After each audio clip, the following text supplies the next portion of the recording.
हमारे विवेक के विषय में वास्तविक सत्य। हम सब विवेक के द्वारा सृजे गए हैं, जो हमें निरंतर ये याद दिलाता रहता है कि हम सदाचारी प्राणी हैं। विवेक हमारे अंदर परमेश्वर की आवाज है, जो हमें ये बताती है कि हम अपने कर्मों के लिए जिम्मेदार हैं। एक दिन हमें हमारे जीवन में किए गए सभी कर्मों के लिए परमेश्वर को जवाब देना पड़ेगा। हम जानवरों के समान नहीं हैं, जिनमें विवेक नहीं होता और जिन्हें किसी भी बात के लिए परमेश्वर को जवाब नहीं देना होगा।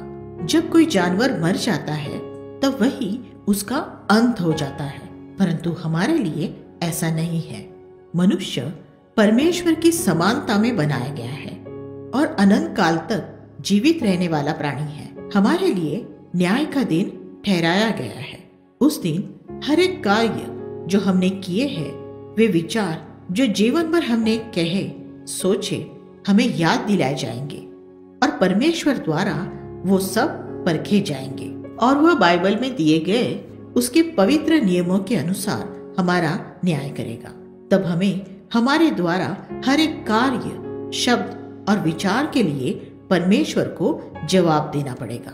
बाइबल कहती है, मनुष्यों के द्वारा एक बार मरना और उसके बाद न्याय का होना नियुक्त है। इब्रानियों 9:27। इस संसार में कई लोग उनके गुनाहों की सजा से बच जाते हैं, परंतु जब वे परमेश्वर के न्याय के सिंहासन के सामने खड़े होंगे तब उन्हें उनके कार्यों की उचित सजा मिलेगी। उसी प्रकार कई लोग हैं जिन्हें दूसरों की भलाई करने के लिए इस संसार में कभी प्रशंसा या प्रतिफल नहीं मिला। जब इस पृथ्वी पर मसीह वापस आएगा तब उन्हें भी उनका प्रतिफल मिलेगा, क्योंकि एक दिन हमें हमारे कर्मों के लिए परमेश्वर को जवाब देना होगा। हमें हमारे विवेक की आवाज को हमेशा सुनना होगा। विवेक मनुष्य को परमेश्वर द्वारा दिया गया सबसे बड़ा दान है। यह ठीक वैसा ही है जैसे हमारे शरीर में दिया हुआ दर्द का दान। हम में से अधिकांश लोग दर्द को पीड़ादायक समझते हैं, परंतु हम ये नहीं समझ पाते कि दर्द हमारे जीवन के लिए कितनी बड़ी आशीष है, क्योंकि ये दर्द ही है जो हमें ये सूचित करता है कि शरीर में कहीं तो कोई गड़बड़ी है। ये शरीर का प्रथम संकेत है जो आने वाली किसी बीमारी के विषय चेतावनी देता है। यदि दर्द न होता तो हमें बीमारी का आभास ही नहीं होता और हम मर जाते। दर्द ही हमें असामयिक मृत्यु से बचाता है। कोड़ियों को दर्द का आभास नहीं होता, क्योंकि कोड़ नसों को मार देता है। एक कोड़ी के पैर में यदि कीला ठोक दिया जाए तो भी उसे उसका आभास नहीं होगा। पैर सड़ने लगेगा और उसे पता भी नहीं चलेगा। अंत में उसका पैर इतना खराब हो जाएगा कि उसे काट कर अलग करना पड़ेगा। ये सब इसलिए होगा क्योंकि उसके पास दर्द की आशीष नहीं है। विवेक दर्द के समान है। हम सब परमेश्वर के नियमों का उल्लंघन करते हैं, पाप करने की सोचते हैं या पाप कर चुके होते हैं।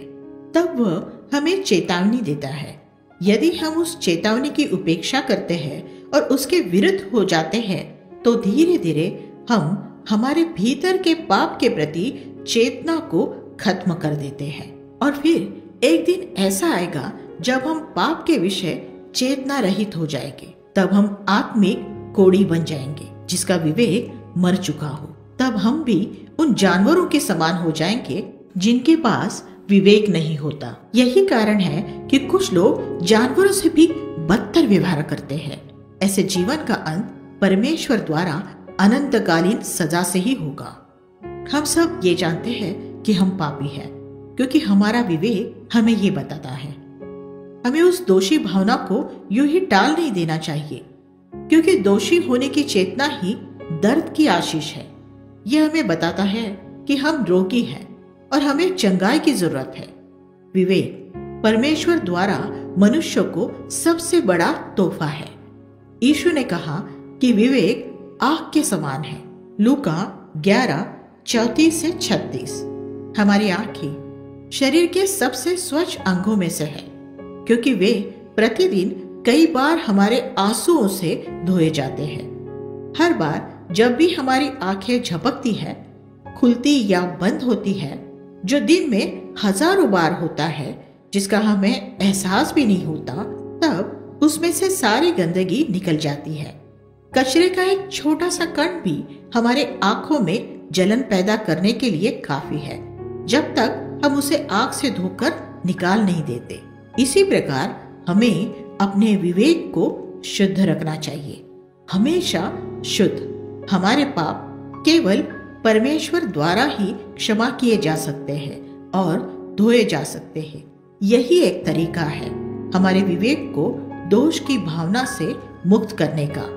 परंतु पापों की क्षमा सस्ती नहीं है।